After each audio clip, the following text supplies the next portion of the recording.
Guys, if you want bonus content, you can head to patreon.com/SLY podcast. It's all over there, but it's just magic. We're brought to you in association with Visual Antics Apparel, who designed and produced this beautiful hoodie that I am wearing on my body. There's plenty more. There's hats, t-shirts, mugs now, which are glorious. All at visualanticsapparel.com. You can get a glorious 10% off using the discount code SLYGUY10 at checkout as well. So get over, get yourself a hoodie, get yourself t-shirted up, and use the discount code SLYGUY10 at checkout. We are brought to you in association with Modest Beer. Modest Beer is a tasty beer that doesn't give you a headache.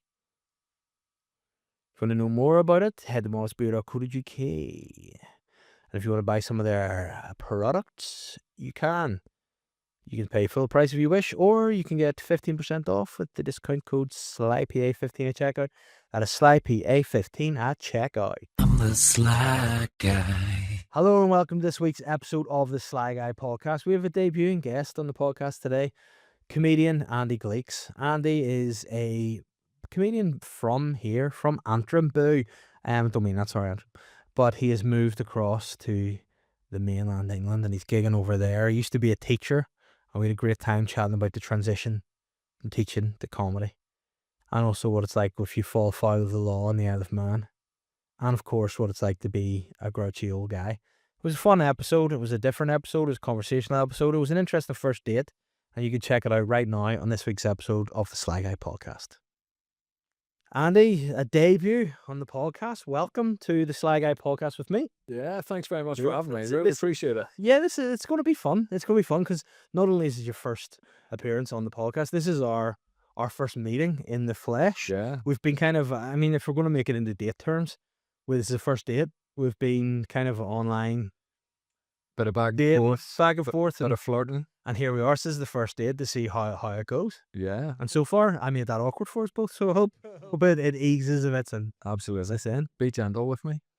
well, I mean, you don't want to do that. If it goes well, we'll not need to be gentle. If it doesn't, we'll see. But how's the form anyway, sir? Yeah, good. I mean, I was up early this morning, like, because I flew over from Stansted in England, and got up at 20 to 5 this morning. So if I fall asleep, Listen, you're luckily for you in company of someone who has genuinely fallen asleep on a podcast before, this guy. So don't worry about it. But I was on machine. So, obviously that goes out saying sometimes you can doze off. So don't worry. You're up early, but you look fresh. You look sort of, I mean, I'm hanging together with hope. I've had a few coffees, so let's see how it goes. so if you're on tea there, it's decaf, you'll be all right. Yeah. Fingers crossed. Yeah. So for those that don't know, you're from here, but Yeah. you live in England. You perform in England for the most part. Yeah. And you're back home for a gig. Which be last week, this will be? Yeah. We'll have done it by the time this comes out. And it was class? Yeah. Yeah. Absolutely.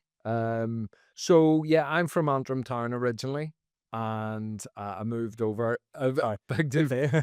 No, I love Antrim. I love how you joking. And then I moved over in 2005 to be a teacher, and then I've been over there for 20 years. Kids are over there, life's over there, and started stand up in 2014. Did a comedy course, which some people hate. You shouldn't be allowed to learn comedy. But I loved it. I thought it was 8 weeks. So 7 weeks where you went into London, you did 2-hour workshops with people, and it was a nice little group. You all got to know each other's personalities and all the rest of it. And then you did a showcase at the end of it. And I just thought it was a nice, safe space to, do comedy. See, that's the thing. I think with comedy, some people get very snooty about it and be like, "Oh, I think as long as it's funny, it doesn't matter where you learned it from." And some people be like, "Actually, no." See, these ones are like, it needs to come from. Shut up. You need to figure yourself out. Nah, just be funny. If you go to court, that's all good. And was there then before you got into it, was there a hankering to do it, or how did you kind of come about doing it? Were you a fan of comedy before? I mean, I think it's difficult to be from Northern Ireland and not be a fan of comedy, you know, whether it's actually scripted comedy, stand-up, or banter with your mates. We're funny people. Do you know what I mean? And I think all of us think we're hilarious in some way, shape, or form. And it's just whether or not you've got the balls then to, you know, go up and do it on stage. But yeah, but I think for me, it was, I used to work in a call center in Belfast, and we had there was loads of lads in the team. There was literally no women in our team. Oh, the And good old days. yeah, back in the day. And it was just good crack. Do you know what I mean? And there was a lot of banter back and forth, and we were. I genuinely think that we are possibly the funniest people on earth. Um, And has that changed any since you've moved to England, or you're like, no, it's actually, I believe it for more firmly now? oh no, absolutely. You know, having spent time with English people, I would say we're definitely funnier. Not by, you know, not by much. You know, give them credit where credit's due. But I'd say more of us are, on average, funnier than them. Mhm. But again, that's the thing too. Obviously, with starting, was it London mainly you were gigging in, or was it sort of? I dipped into London every so often. Never really went that well when I went into London. Still often doesn't. They're a bit snootier in London. They're a bit pickier. They've got, I would say, they've probably got higher standards, which I can't quite meet. But yeah, it was around the home counties. So I was based in Buckinghamshire, which isn't that far from London. Just little pub gigs here and there, and then you very quickly find a network, and you just use that network to, you know, amass the stage time. Nice. And because obviously with there is a reputation in London, especially, that you have to be very careful with what you say. How does the Northern Irish sense of humor translate there? Because obviously now there are more acts from here over there. You have like, so Vittorio Angeloni, you have John Mayer as well. You have Mary Flanagan's over there now too. So do you think that they welcome it, or do you think it makes it a little bit harder to start? What, being from here? Yeah. No, I think what it gives you is a bit of a head start, because they love the accent. And any number of times I've had people come up to me after a gig and go, "It doesn't matter what you say, it's funny, isn't it?" I'm like, No, but it does. Like, I've spent time writing and crafting this material. I like to think the material stands up for it. I know, but it doesn't really matter. Just whatever you would say would be funny." And you're right, fair enough, great. So does that get to the point it's almost racism? I see your accent's very funny. Like, I didn't hear what you were saying, don't care. But I thought your accent was funny. Do that again. It probably is borderline racism, you know. All you little Irish muck savages, yous are all great crack, aren't you? Really, at the end of the day. But then we've got the serious accent, you know, like the one from up here is a wee bit more kind of than the one from down there, you know. Oh, where It's a you bit slow more, it down? "Hey guy, is our accent funny? Is it now?" Yeah. Sounds very Jerry Adams there, actually, without even meaning. I've never done that before. But yeah, because like that's the one thing, like I think as well, the diversity of an English audience is something you need to be obviously aware of compared to. Have you done many Great. gigs over there? Nah, not many. I've done a few. I've done a couple in London, and they've basically gone all right, you know. But there is something I need to pull the old finger out and do more of, because I have a sister, and I just do everything. No, it's because it is like I do everything for her. No, she lives over there, so she's got a place just, I think Leighton Buzzard is where she lives. So she's there, and she keeps saying to me, "Look, come on over. You can stay with me and just get the train into London and do a few gigs." And I just keep meaning to get around to it, and I should, because there's no excuse, but I just haven't bothered yet. So There's a gig in Leighton Buzzard. In fact, there's about 2 or 3 actually. Weirdly, because Yeah. it's a small kind of village. it's like a commutery place. It's These sort of like near Milton Keynes, and it's kind of, I think, where people with like common sense would live rather than paying London prices. You know, I think just the commute, but I could do that. That maybe be even handier. Yeah. Get in, do a few there. Let us know, and I can give you a few names. Yeah, no, because that's the thing, and she keeps saying you need to come over, and I could go over and bring some of my kids with me as well, and they could hang out with their auntie, and then I could go and do a bit Get of some work. free childcare. Go and get some gigs under your belt. Exactly, I think that'd be a good thing. So, whenever you left, what was it that made you leave? The teach, or was it just you just had enough of Antrim? And you're like, nah, fuck it. Well, I'm out. at that point, I was living in Belfast, because I went up to Queens to study, and then, like most people, I sort of just stayed in the big smoke. And then got a call center job after uni, which seems to be a traditional route for many people. Yeah. Um, Teachers especially. yeah, absolutely. And I was kicking my heels in my mum and dad's back bedroom. I boomeranged back into their house, and they had had enough of me because I was using all my disposable income because my ma didn't even charge me bed and board. And I was Soft. using, yeah, absolutely, absolutely. West Belfast mother, do you know what I mean? Yeah. She just loved their wee son. And Me- I used that to within an inch of its life. And so I spent all my disposable income in the pub up in the west, and they'd had enough of me basically, and that you could tell it was time to go. So I thought, well, I did an arts degree. What use is that in the call center? And I thought, well, I may as well become a teacher, and I applied over to the English unis. And you do that despite your West Belfast mother. You'd be like, you know what? You want me out? I'm going over to the Brits. I'm turning on you. No, I'm assuming she's from that side of West, not the Shanks. Oh, absolutely. Oh yes. So Absolutely. you're on. How did you feel about that? Well, the irony wasn't lost on me that I was teaching the Queen's English to the Queen's English while having a very healthy disdain for both the Queen and the English. Well, that's how you did. Like I've been listening to the podcast recently about spies.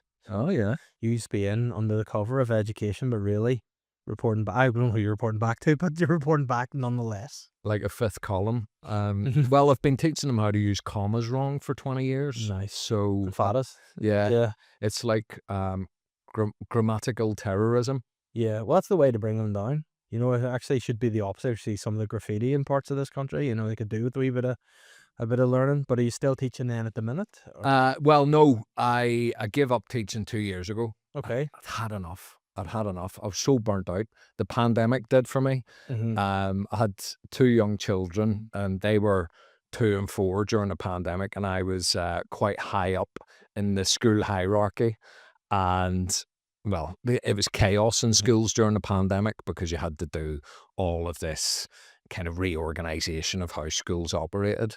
And I don't know about other teachers, but I had to do a lot of online lessons. So Like you're there on the Zoom call. yeah, How does that even work? yeah, it's dreadful. It's absolutely dreadful. You're basically talking to people who pretty sure aren't there. Do you know what I mean? They wouldn't turn their cameras on, even though they were told to turn their cameras on. And then you would ask them questions, and there would be nothing back. It would just be shouting into the abyss. Yeah. And I It's suppose dreadful. that probably doesn't add to an already stressful mental health situation of during COVID. Just speaking, like, what am I like? The only thing similar to that, I got offered to do opening for the Nolan show during the pandemic, and I sort of was like, well, how would that work? And like, well, you would be controlling all the audience on Zoom. I was like, nah, I don't think that's going to work for me. You know, it'd be a hard enough shift in the studio with some of the clientele that go to the Nolan show, let alone trying to curate them on Zoom. And I said I couldn't do that at all. So was there a particular point that you were doing that? You were like, nah, this is not. I think I just realized about maybe 2 or 3 months into the pandemic, I just thought, I'm not sure I can do this anymore. And because the kids were very young as well. So whenever I shut my laptop and I needed a rest, the kids were like, Daddy, hello. Oh, no, there be English accents and all too. Yeah, well, I know, dreadful. And I think I realized I had to do something different. Because I was burnt out. Do you know what I mean? I'd been teaching for 15 years at that point, 16 years at that point, and I think, yeah, I just needed a change. So what I do now is I do a lot of tuition and stand up. So I do private lessons. You know, kids that aren't doing very well, and they need a bit of a hand to pass their English because they're not getting what they need in class or whatever, or they need a bit more one-to-one support or exam practice and all the rest of it. Pretty boring stuff. Yeah. But I'm very good at it. I'm very good at Yeah. it, and that and stand up is both really flexible and they work well with one another. Well, obviously, like you would imagine, a teacher doing stand up would be something you might want those two worlds to cross. Was there ever a moment where it was brought up to you, when you were doing stand up, in the school where other teachers like, should you be, or that, or any parents like, did I see you? Did you, or did those worlds ever Yeah. cross over? It's funny you should say that because I worked in an independent school. That's a fancy way of saying private school. Okay. And I had to keep. That's why I've got a stage name. Like Andy Gleeks isn't Yeah. even my real name. Shock horror exclusive. Huh. So came up with a stage name. Was doing it. Real name? Oh, what's my real name? It's Andy Gibb. Okay. And obviously the reference. I was going to ask about Gleeks. Like, I thought that was a unique name, but Yeah. and I figured it out. Oh, mind blown. Whoa. So that's your alias? Yeah. Yeah. Absolutely. So yeah. It came to the end of one school year, and I'd put some stuff on a local social media group, like a community group, advertising a gig. And I don't think I realised there was a girl from school's parents that lived in that area. Right, okay. And I think they seen me plug a thing, must have clicked through my profile and were like, well, that's my daughter's teacher. Oh. And I think that's the only way they figured it out. Or they might have seen me on a poster somewhere out and about. And the year 13s put on their leaving card when they finished their A-levels, thanks for everything, Mr. Gleeks. Brackets, we know your secret. And I was like, well, of course you know my secret because you said my stage name. Yeah. But I was genuinely terrified because I say some, inappropriate stuff on stage. And I thought, well, one of them has seen me. And then I asked them and they were like, oh, no, we're not going to tell you how we know, but don't worry, your secret's safe with us.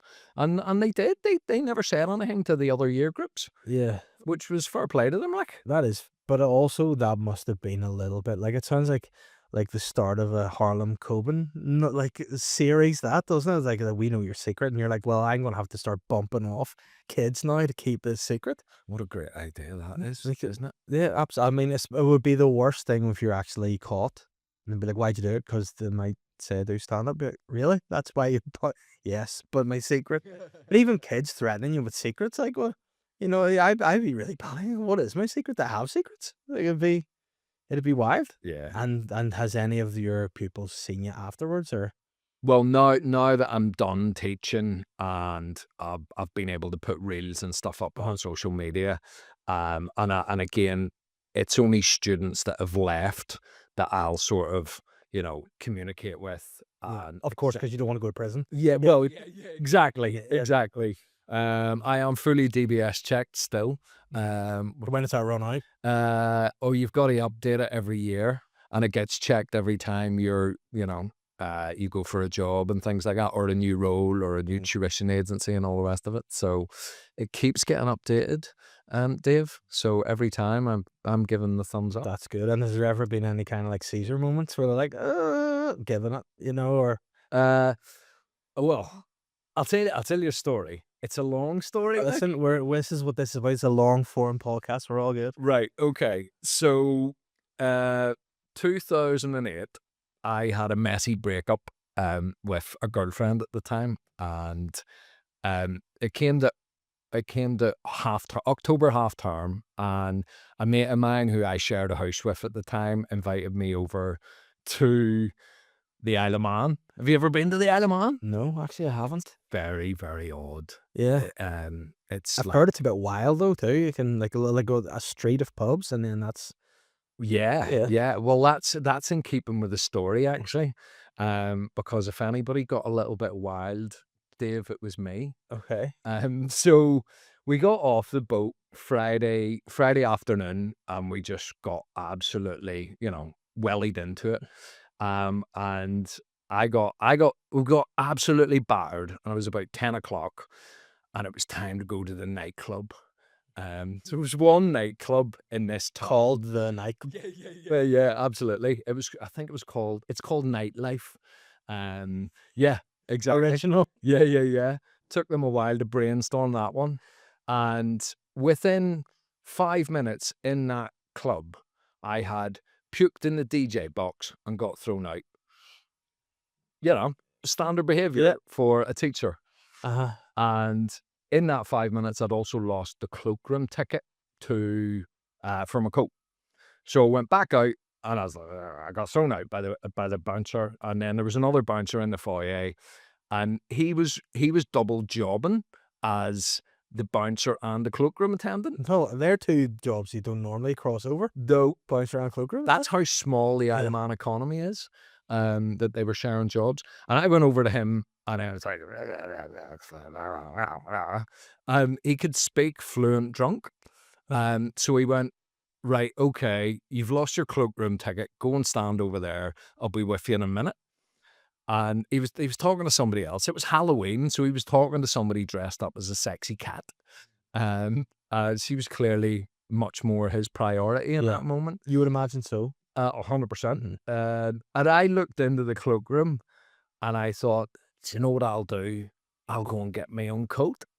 These bouncers love that sort of initiative. Yeah, they do. They love that a lot, don't they? And so I ran into the cloakroom, and as soon as I got in there, I realised I didn't have time to rifle through the coats because he was going to catch me.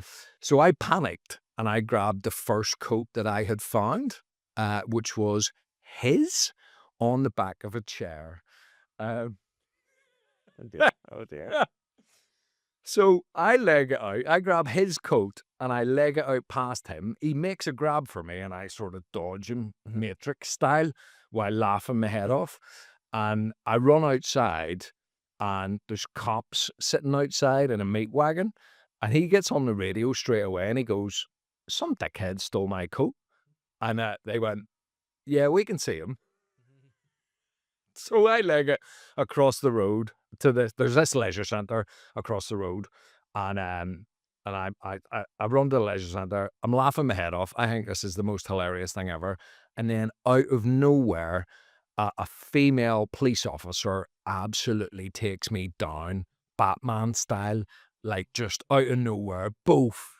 And I'm going, what are you doing? What are you doing? You're like, you stole the bouncer's coat. I was like, it's my coat. It's my coat. Because in my head, I've like, it's just my coat now. That's just the rules. And then they throw me in the back of this meat wagon, and they're going, they go and find my mate, because weirdly he knew the police officer.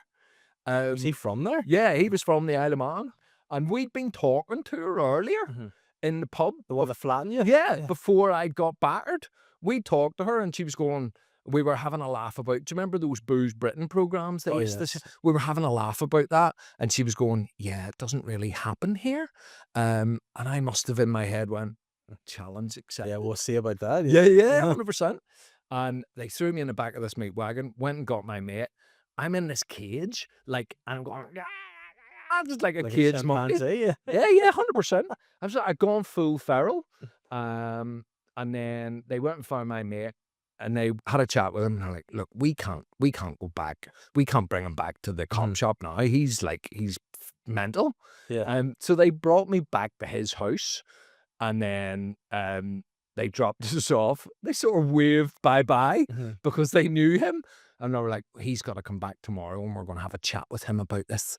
And then, so we got back to the house, and my mate was raging with me, and he was like, what are you doing? You know, we're over here for the weekend. You're getting arrested. I'm like, who got arrested? I didn't get arrested. Because I was like, I had a bit of a drink problem back in the day, like, do you know what I mean? Fond of drink? Yeah, absolutely. I don't drink anymore, for obvious reasons. And then, so the next night I had to go back to the cop shop, and they said, it looked like it was all going to kind of, disappear. And the female officer was on, and she said, look, I think you're just going to get a bit of a slap in the wrist here, and told to, don't darken our door again, sort of thing. And then the desk sergeant came in, and he was like, he's taking a charge. He's taking a charge for this. No, he's not coming over here from the mainland and thinking that he can do this sort of carry on. And so I had to accept a caution for the theft of a bouncer's coat. I try explaining that whenever you apply for a teaching job. Yeah. That is a hard one to get out of, isn't it? You were the baddest teacher in town, like a criminal, a full-blown criminal. As a wild man. And then what did you say? Listen, I thought it was my own coat. Mistakes happen. Oops. Yeah, but they were like, it wasn't your coat. Mhm. Um, But to see that, to a drunk mind, that's not making any sense. You're going, because I'd be thinking, like, why is this an arrestable offence? There's the coat, sorry. yeah. Did you take it off, or did you be like, nah, you're not getting it, it's my coat? Well, after the takedown, I wasn't really in a position to kind of go, would you like the coat back? The Yeah. coat had already been confiscated. Mm. So there was no chance to kind of like plead my case. But see, I've heard actually now, I've friends who were on a rugby tour in the Isle of Man not long ago and ended up a lot of them getting arrested. They didn't get home and they didn't, they missed their boats and they missed everything. And there was a whole big court case and everything about it. And it sounds very like that exact street. They were in a nightclub. And I think what it was they did, somebody had the shirt off and was swinging the shirt around and it said, put your shirt back on. They didn't put the shirt on. And then I think they went out the front. The crew were outside and just flattened them too, and then they'd all Because he had his shirt a off. big brawl, yeah. Oh, because his shirt off. So I think like that guy's probably still running the Isle of Man with an iron fist. That he just waiting. He's maybe seeing people you're sending over to get him just for that reason. Maybe I set the bar. Yeah, and anytime they hear the voice, they're like, "Oh, they're from the north of Ireland, Northern Ireland." They get triggers. Yeah, and right back. That's that evil coats. Mr. G, the coat thief. He's sent the crew over, but yeah, it didn't end well for them. And I think like some of them that didn't even have like I think they lost their phones. One of them couldn't like contact his wife to let him know that he's okay. And I think she was then contacting other wives, be like, "Have you heard from me?" And then a few of them like, Couldn't even ring a solicitor. no. So apparently like it was a whole big thing, and it was wild because it was a wee. So I think it was an unofficial end of season trip to the Isle of Man for a piss up, and then obviously Isle of Man police are like the Guardia Civil. They must be putting something in the beer over there. That must be it. It's not just the fact that boys will be boys; they get absolutely bludgeoned and out of control. It's not the fact that we're Irish and we're drunk and we're mad. No, I think it must be them, Spike. Yeah, I'd say 100%. so. But I mean, Dodgy pint. yeah, for the Isle of Man, they're very critical of men have a good time. It's it's a bit much.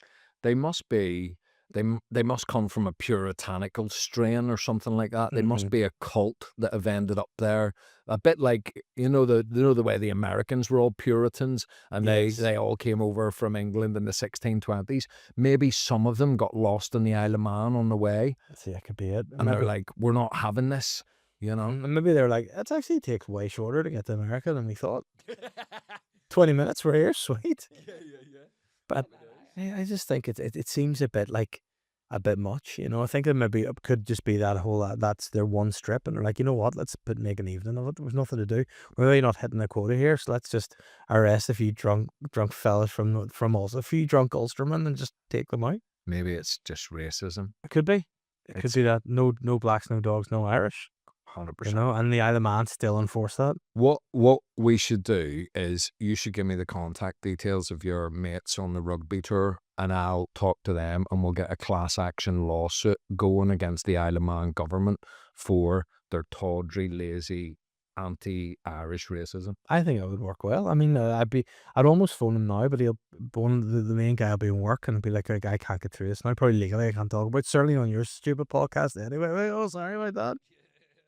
But was that the incident then that you were like, I'm just not going to drink anymore, or did you just? I mean, don't get me wrong. It took me 14 more years to knock the drink on the head after that, but it was definitely setting down a marker for me going, do you know what? I maybe have a little bit of a problem, because I don't know what you're like whenever you've had a few, but I go in the adventure mode. Yeah.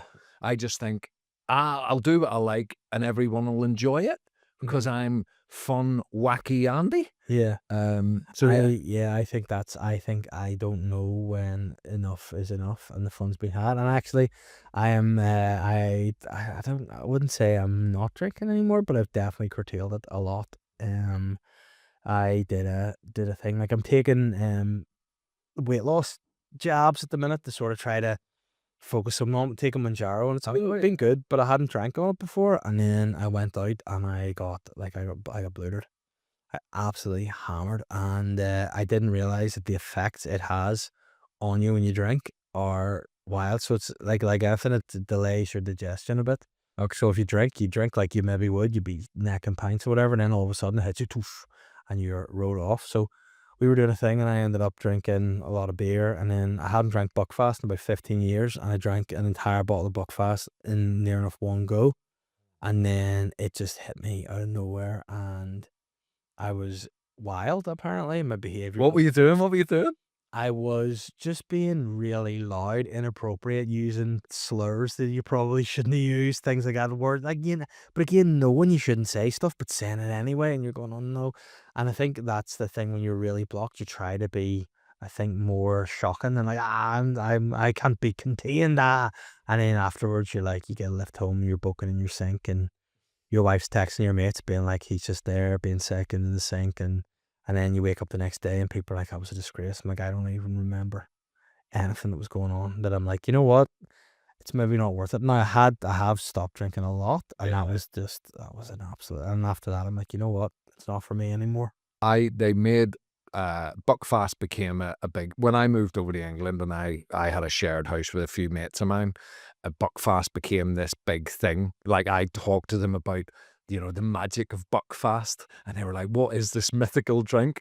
And then I would get bottles of it, and on poker nights, whenever somebody folded first, you would have to do a Buckfast kind of forfeit and take a shot of Buckfast. So if you were shit at poker, it very quickly went south for you. But then on my stag do in Liverpool, they made me drink a bottle of Buckfast, and I ended up getting put in a taxi home because I was punching the statue of Eleanor Rigby. Oh, right, okay. You just hate the Beatles. Just fucking have some of that, yeah. Well, I think they thought he's going to start some sort of incident here, because you know what Liverpudlians are like about the Beatles. They're very protective. Yeah, but they're very protective about everything. Like they're almost like a sub country within England. The Liverpool, and I think like I'm just happy to end up in a taxi to go back, and not the back of me wagon. I think this is just another incident like that. But Buckfast, it is a mythical drink, and it is a wild, because percentage wise, it's not that strong, but the caffeine and the excitement, that's the thing. I get really excited when I drink. I love to drink. I love it. I love just people together. I go through that where it's just great to see everybody, the fun, and then It's like being a kid again, isn't it? yes, but I love it. But then again, I know I'm not capable of doing it as well as I used to be able to do, and it's always that ends up being the key. And with Buckfast, I hadn't had a bottle for years, probably about 10 years before this one I had a couple of months ago. And in your mind, it's like sport. When you have, maybe I used to be a good rugby player back in my day. I wonder if I could do that again. You play a match, tear all your muscles, be like, nah, I'm too old fella, shouldn't have done that. I bet he thinks I can still drink, and then and you're like, oh no. It's that. And I think the Buckfast, like, I used to love it. It would be my go-to every single weekend to have a bottle of Buckfast. And they got to the point where in England, it's not as easy to source. I don't know. Oh, it's very difficult. It's hard. You won't find it in most off licenses, like. So I was over, a friend of mine went to uni. So they went to uni, same group of mates in Glasgow. I mean, my closest mates, I went to Glasgow uni, and we'd go over there. It was everywhere, Buckfast, no bother. But then two of them went for a master's in Southampton. And we went down there and we're like, what's the Buckfast? There's no, and went to all the off licenses, couldn't find Buckfast. We had this genius idea. We could drive to Devon to Buckfast Abbey itself. Go to the source. Go to the monks and say, please, we need some bottles of Buckfast. So we did. There's an outlet shop. So we It's went cheaper. And it was, but now we got it's like the end of a mythical rainbow. All the myth of Buckfast was shattered. No one visit. We got up, we went to McDonald's breakfast because we were out in the pints the night before. My mate was like, I will drive from Southampton to Devon, which must be probably a couple of hours, maybe 2 or 3 hours in the car. We got there, and Buckfast Abbey, I imagined it to be like the Guinness factory, but of Buckfast, just stinking chimney. It's a beautiful, serene abbey where religious people go to worship, and then we're just looking at the gift shop. We're like, let's get in here and get anything else. And we went into the gift shop, and we're like, trying to make it look like we hadn't just arrived solely for bottles of Buckfast. Just for the bucks. So we're just perusing these like Christian books and stuff, looking at bookmarks and things. And I actually think I got them. I still got it on my keys, so the Buckfast Abbey lanyard. But we went in, and we were like, yeah, can we also get 12 bottles of Buckfast? So we got 3 each for the 4 of us, and they'll do us for the next couple of nights. And as we're getting them, we're like, so the numbers in the bottle, Do they mean? I know we're not through, and obviously this is not the first time this particular person has heard people arrive and ask numbers, like, yeah, and he was like, yeah, each number means something different. Like the higher it is means you're from the barrel and this and that. We're like, wow, really? And he's like, we never yet. He goes, obviously I'm spoofing you. You know, the number, the balls are just not just where we bought the balls from, you idiot. It's all the same product inside. And we're like, oh, wow. He goes, well, Coca-Cola have different product for you. And I was like, no. So we left going like, there's because with the hours I'd have spent in off license looking for like number 12s or number 14s. And again, what was my logic of that? It was a number Thierry Henry wore. And that was the only logic I had, but like, I like it's the middle number, but they ruined it. But Buckfast was the ticket. And we went, and it tasted even nicer when you had to go on a voyage to get it. And then years later, we went on holiday to Devon with my wife and my kids, and we were out for the day, and we just saw a sign like Buckfast Abbey, and I was like, I'm gonna bring my kids there, and we just had a lovely day Getting out. started early. Yeah, but it was nice. We just brought them. They ran around the grass. Now, that's one thing that was pretty cool. It said on the grass, you know, if like we sign, you know, places like this be like, do not run in the grass. The signs in Buckfast Abbey were like, run in the grass, enjoy it. It's there, and it was like a lovely day with the kids. And I'm like, I am like a psychopath, you know, like old Buckfast Davy versus new dad, two different, and they're never the twain shall meet, you know. And I think like as a drinker, we all think we have the drink dragon inside us, and he's caged in there, but at any time you can let him out. But unfortunately, he's lost his fire and he's lost his wings, and all he has is the regret and shameful behavior the next day. And it's just like, it's not worth it. So I'm going to stag do next weekend. We'll see. We'll see how the drink goes then. I'm going to try and wing Have you myself got up any? the Have you gear. got an order of Buckfast? No, I'm not No. going to do it. I actually need to start planning the drinks for it, because it's going to be Where are you going? Cork. Oh, Yeah, it's Andrew Ryan's stag, so very nice. he has it all arranged. Mm. But then he's asked me to arrange it, so we're gonna change it up a bit. But I need to get all the activities sorted, and pubs and things like that all done today. But then I need to think sensibly about it, because if I go in with excited head, it'll just You'll be, lose your mind, I'll lose my mind. And I do think that happens the older you get. I think you definitely, especially when you're with your mates. Like, and it's just back to, you think you're a kid again, and it's you're just going, muscle memory, isn't it? yeah. But then irony is your actual memory is fucked. You know, that's your problem. Yeah. You've got muscle memory and you can drink it all, but then it just, and I can't cope with hangovers anymore, man. No, I don't know about you, I just can't. And then there's the shame of children pulling on you, daddy, come and do this, take me here. Like, I can't even, I'm an embarrassment to my entire family. Yeah. Mm. No, I can't deal with it. But the final straw for me was I was hosting a race night. Yeah. No, it was horse racing. It wasn't like the English Defence League. I was gonna say. And then I had a few too many grogs, and I beat the shit out of a foreign family. No, well, I mean, how did you get put through that? You're teaching? Well, anyway, but so you were hosting a I race. was hosting a race night event, and there was some friends there, Yeah. and they thought it would be funny to keep buying me shots of tequila rosé, Mhm. and they were just going, and so as the night went on, I just got progressively more and more slurry and more inappropriate and all the rest of it. And they thought it was hilarious, and then the next morning I just woke up and a bomb had went off in my head, and Yeah. I just sort of thought, I cannot do this anymore. Yeah. Do you know what I mean? I was 43 at that point, and that was it for me. Done. Yeah. And then how long have you been off it then? A year and a half. Nice, well, fair play. Yeah, because I think like it does. I'm past the age now where I need the shame. You know, I'm past the age of people going, do you know what you did last night? I'm like, I don't want to know. And that's the worst. Now I'm at the stage where you're younger, you're like, go on, tell me. Now I'm at the age where, no, never want to know, never tell me again. I don't want to know what I've done, who offended, or who to say sorry for. I give up. Yeah. And I don't know. I think like I'll see how the stag do goes, but I mean, I don't think I'll be pounding it. Now, you could listen into the podcast in 2 weeks' time, and I could be like, oh no, I was off the chain. I went, one thing led to the next, and who knows? But I'm excited about it.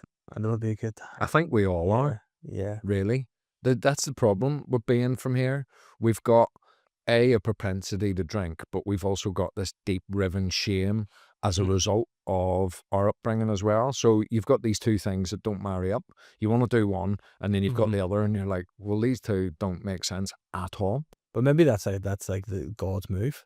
You know, it's like you have this power, but also the great responsibility of the shame, and that's The and Spider-Man that's gene. yeah, and that's how you have to. But what is it? It's just there must be there's needs to be studies done as to why Irish and Northern Irish people love it so much. Like you look here, two of the biggest icons from Northern Ireland, Alex Higgins, George Best, big booze guys.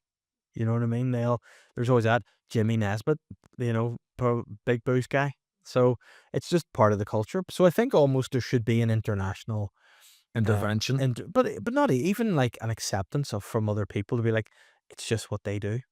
It's their culture. We shouldn't culturally appropriate them by getting bladdered, and then we should just respect that's what they are, and they'll say things and they'll do things, but they don't mean it.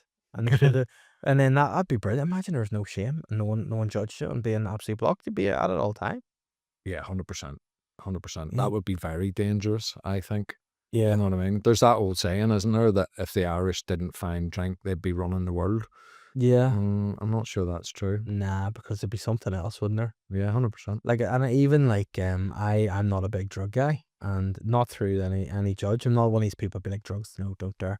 I just any experience I've had's not been great.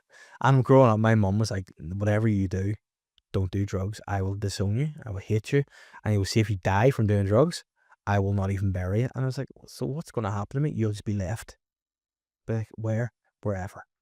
Like, because I was drummed in me, don't do it. So the only thing I ever In a hedge. I know- Druggy Dave lives in a I know hedge. it's just like it'd be because it's like I'd love to be I even though it's weird when you're dead, you really should be like, oh, who cares? I'll be dead anyway.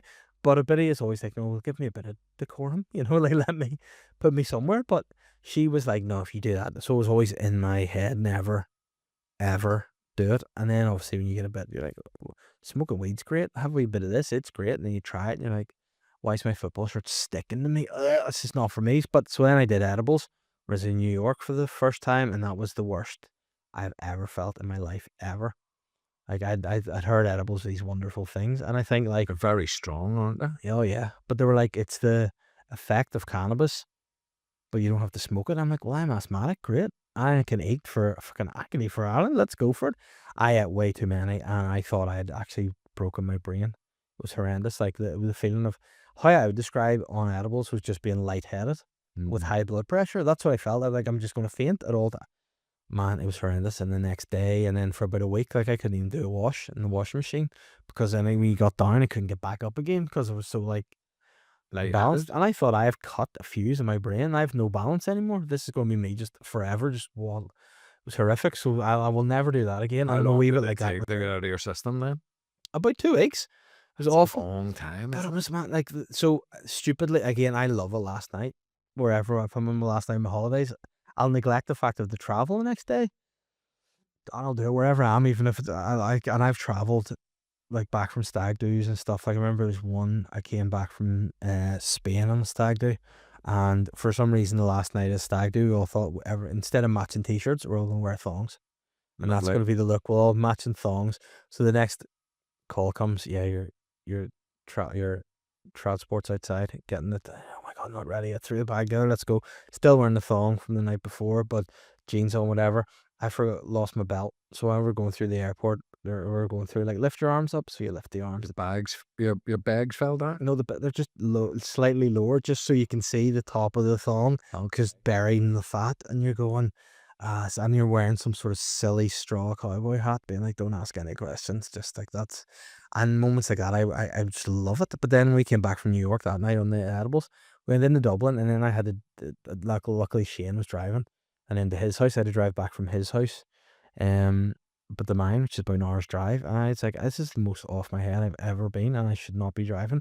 But I need to get home to my kids because I had been FaceTimed by them that morning, and I had passed out during the FaceTime, which is a disgrace. So apparently, like, I had no memory of this, but my wife was like, yeah, we were on FaceTime chatting, and you just kept saying nothing's okay, and then your phone collapsed, and we are like, oh, he's died. That's embarrassing. So I got there, and like, there's always the exaggeration about kids meeting you at the front door. There's always the exaggeration of that. I drove into my driveway, and they were in the driveway waiting on me. I didn't even. They just wanted to know if you were alive. Yeah, no, I don't think they just wanted a present. I'm sure, But I was like, You should have brought them edibles. my kids on edibles would be, The worst thing. oh my God, I think that would be, if they were on edibles and I was on edibles, well, it'd be like an Amityville House of Horrors, it'd be horrendous.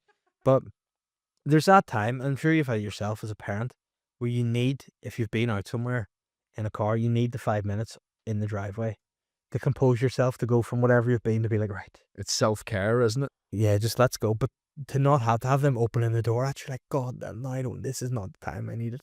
And then I had to just be like, yeah, and like, again, when you're in that sense of shame, I'm like, I am a drug addict.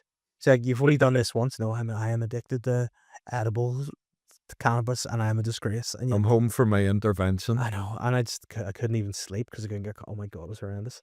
So I think basically in a roundabout way, what I'm saying is we shouldn't do any substances anymore. Yeah. That's it. I It's think. probably for the best, isn't it? Yeah, and then is that maybe why men who do stop drinking and stop doing drugs or whatever end up being grumpy because they have to fill that void with other things like walking around B&Q? Well, you find what I've found is, and I've seen it in over here. Men go from one extreme to the other, so they'll stop drinking, they'll stop doing drugs, and then they'll get into MMA or something like Yeah. that, and the gym will be their new thing. They've got addictive personalities, and that's how it manifests itself. It doesn't matter what they're into, they just go hard at it. And it's almost like, oh, you've seen the light, haven't you? You've gone too far the other direction. Do you know what I mean? We cannot do anything by halves. No, and we're sanctimonious too when we change. You know, when we go from drinking and to like training and stuff. Like last night, my wife was saying to me, she goes, "Oh, just because you're trying for the first time in 10 years doesn't mean." Because I said something to her like, you maybe you go out for a wee walk by the sunlight or something today. 'Cause she'd been working from home all day. And she goes, "Oh, just because you've decided to go to the gym, all of a sudden you," and then that's probably the most frustrating thing because I'd be the most bone idle person in the world up until like maybe 2 months ago, and now she's like, "Oh, you made, look at you," and oh my God, and I feel like, but I couldn't help it. Didn't help myself, and that's but guys do that. They just have, I don't know what it is in them that they have to, and we always have to know about everything. See, this mansplaining thing, it's true. Yeah, Rough. you've got to be very aware of that, don't Mhm. you? I'm acutely aware of not becoming that sanctimonious ex-drinker. You Yeah. know, but let people have fun. That's fine. I don't care. Go and do it. I don't mind. I just don't feel the need to do it anymore because of the hangovers. Because of also it's fucking expensive. Yeah. It's mental. Oh, Like £7 a pint. I know. especially where you are too. It's probably just on the rim of London. Yes. Yeah, it's dreadful. Yeah. Like, no. But I need to buy shopping this week. I either eat or I drink, and in some cases, you combine. If I have Guinness, have both. But that's the thing. Is like, yeah, it's that line between, you know, just doing what you're doing and let everyone fight, and then it's like, oh, listen, I don't need to drink to have a good time. Yeah. That's the line that people like, oh, listen, and that's what I'm struggling with at the minute. Is that like we're going on holidays in a couple of weeks, and I'm thinking, you know, maybe I'll have like 1 or 2 a day, but I'm not going to be like Where are you off to? off to Portugal. So I'm going to very Portugal nice. for a bit, and you know, now this is be something that I'll go with all the intentions and not do. But I think if I go to the gym maybe once or twice when I'm there, I'll feel good, but I won't. I'll just bin it.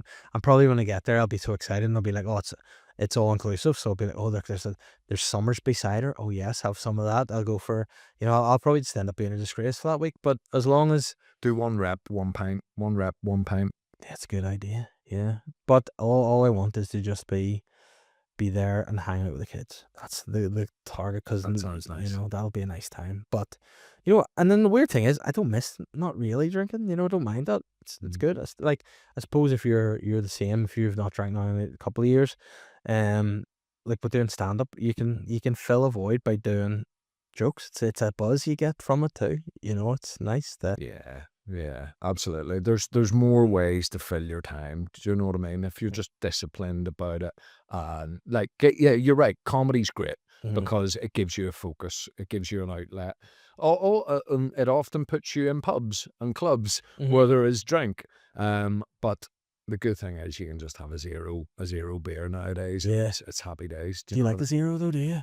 I think they're getting better. I definitely do think they're getting better. Zero Guinness is great. I think that's the closest you'll get to an actual Guinness. Yeah. I'm not a huge lager fan, But this is gonna make me sound like a real old man. I don't mind a real ale. Oh, and I they're- love a bit of bitter. yeah, 100%. And they're getting good as well. But again, you have one and then you go, well, what's the point of this? Yeah. You know, we have one and done. So See, that's again, what it's I pretty find, cheap. like the zero Guinness, they're not good to stack. Like you can't do a couple of them because after I like, what is that aftertaste stinging? Yeah. Yeah, like I went to like I'm not good at networking, so anything. There was an event a few weeks ago that was called Industry Drinks. It was during the BBC Comedy Festival, and I just so happened to be in Lavery's doing a gig, and it was downstairs, and I was like, you know what, I should go and show my face. And I did, and I had a zero. And I was like, this isn't too bad. Now, I did stand in the corner and just speak to people I've met before, so I didn't do a lot of networking. But I was like, during that, I was like, normally I'd be in there, like, sweating, having an awful time, thinking this is the worst moment of my life. But it's like, it was all right. And again, if I had been drinking, I would have gone on thinking I'm the life and soul of the party, probably burnt all the bridges ever that I could have with Standing on BBC. a table, down in a bottle of Buckfast, going, "Where's my sitcom? Where's my sitcom?" Oh no, this is something else, you know. But it was okay. And again, the zeros made it seem like you weren't, I know, some sort of sociopath just sitting drinking coke. Like, because I've heard before, like what my wife would do if she's out driving is just drink. No, she would get like lemonade in a gin glass and be like, at least it looks the part, you know. I think that's a smart move, but you know, so that would be my go-to move now. It'd be like, give me a lemonade, darling, and make it gay, and then it'd be the fine. But I thought, you know what, it was all right, and it's getting past it is hard, you know, and especially when you're. But that's the nature of it, isn't it? You're in pubs, you have to. Yeah, that's it. That's it. But I'm done. We're done. It sounds like we're both figured it out. But then, do you find there's stuff that you do now as a man in his 40s that there's things that you go, I get enough pleasure out of that I don't need anything else. Like, you know what I enjoy to do? Sit down. Having a nice sit. Just isn't it? having a wee sit without someone going, daddy, daddy, daddy. And then the kids as well, you know, it's just nice to have. Like, I like to organize stuff. I like to cut my hedges. I like to, organize my shed. And it's You've the little definitely things. changed, Dave. I mean, but you know what? I love it. And now I get called boring. I'm like, but I'm happy. Very bored, but I love it. See when home base shut and then it's closing down sale. Bing. Did you go? Do you went mental? I went mental. You go wild in the aisles? I went insane. I bought like 5 pairs of gardening gloves because I thought that with home bases going out of fucking business, I need to fill these up because these are the best gardening gloves. And then what happened was The same one, the same gardening glove. no, the range Oh, range. bought over home base. However, Right, kept the home base garden centre, so the gloves remained. right. But So did you buy 5 sets of the same glove? 3 sets the same? 3 sets of the Yeah, same. because now I like to work in the garden and I like to get down and dirty, and I like to. I'm hard on gloves, hard on shoes, hard on gloves, and I thought, to have a few. Now I have a pair in my spare room that I just, if I need to like stuff, Well, they're in your spare room. because if I have to lift furniture, they're there. Oh, I've now a pair in my like outside storage unit, right. and I've a pair in my shed.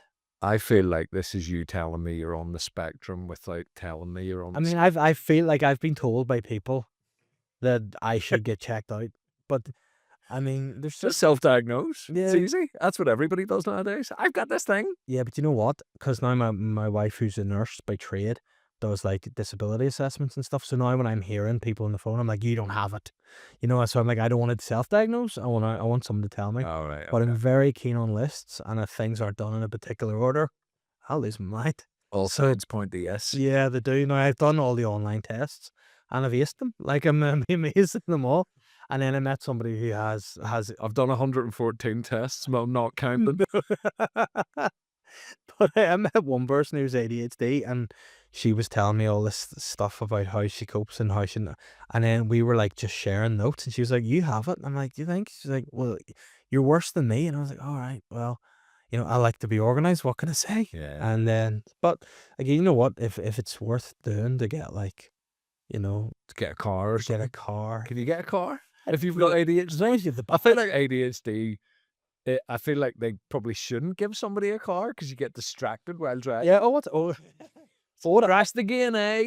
I'd be wearing the disability parking space, like an American cop with a lanyard. I'd be like, listen, I park where I wish.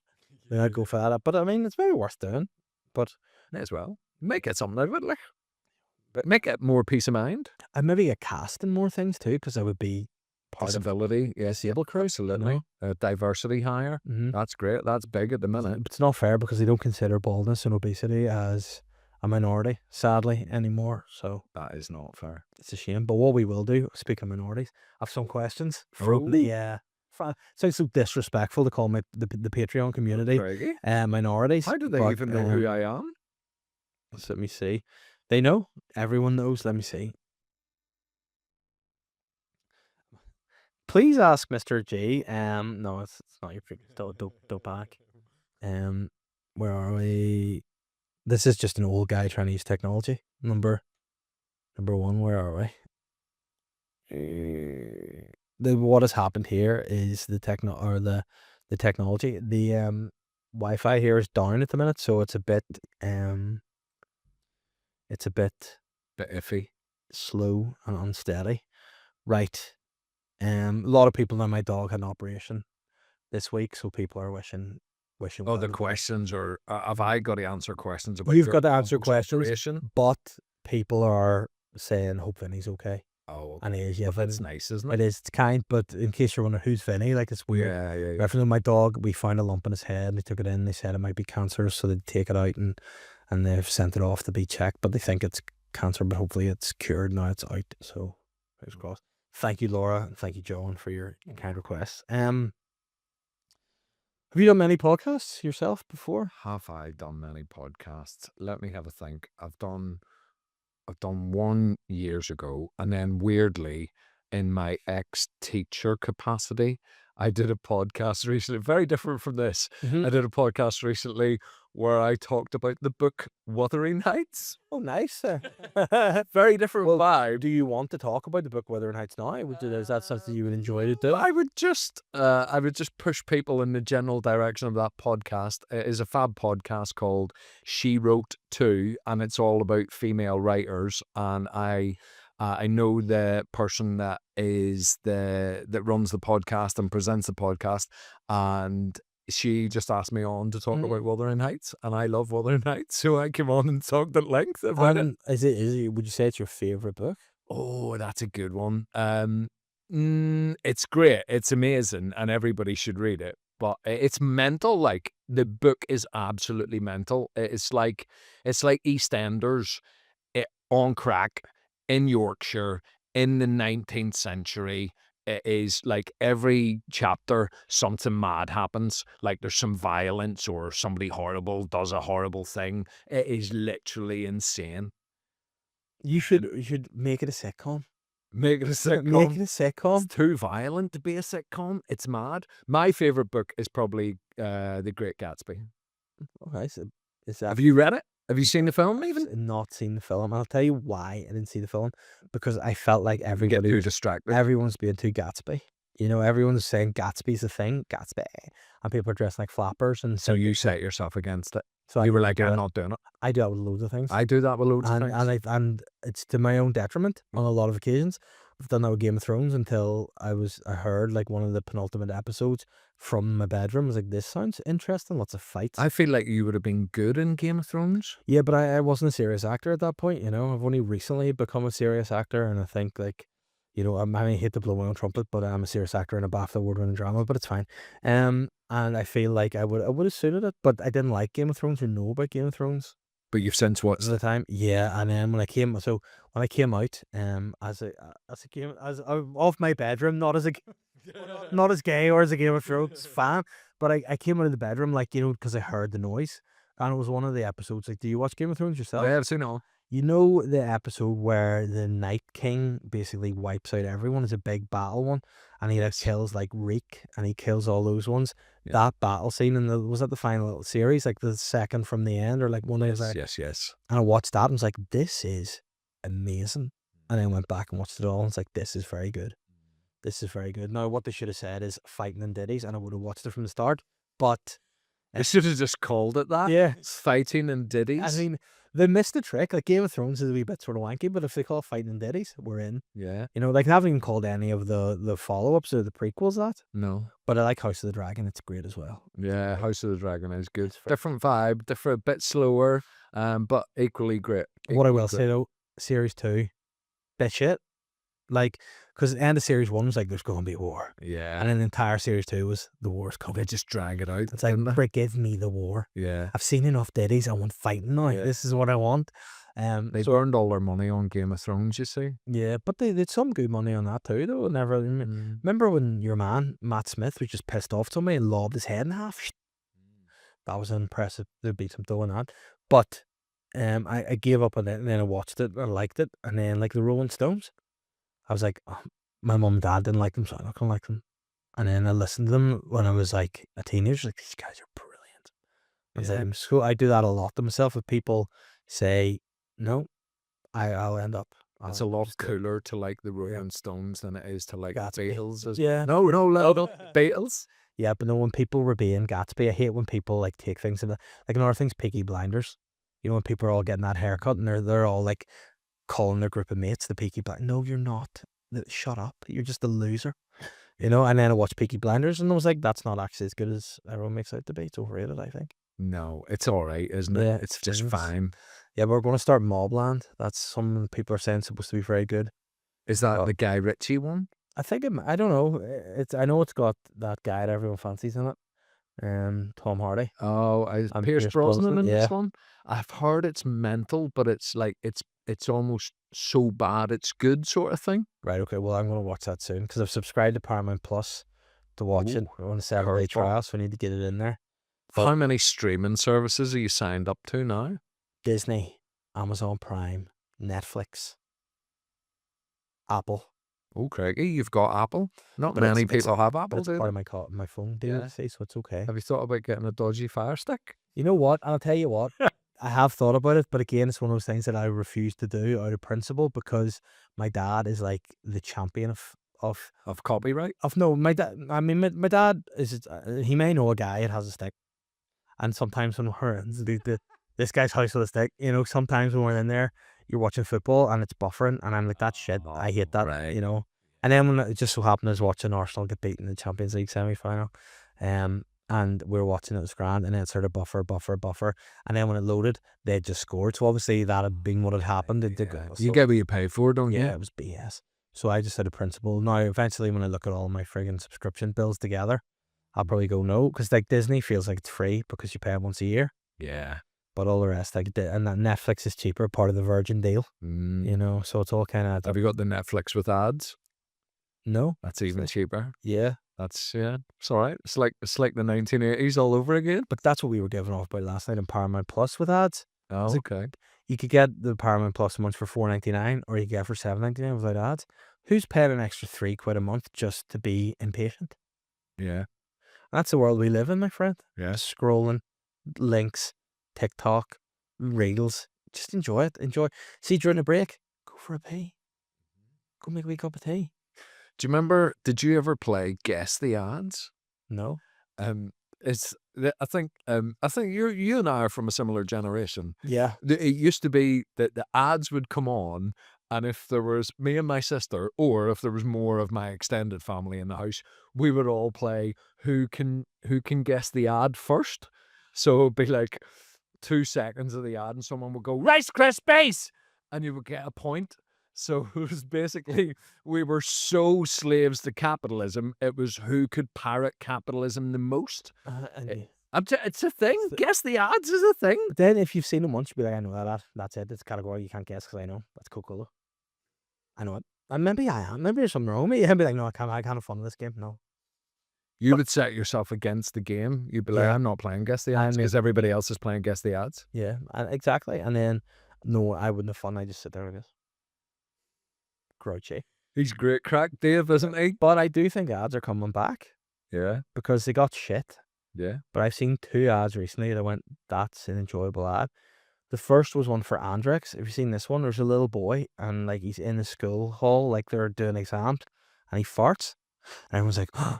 And then he just goes like this and he lifts up an Andrex and then he farts again and he somehow finds himself on a skateboard and he farts his way to the toilet to do a poo.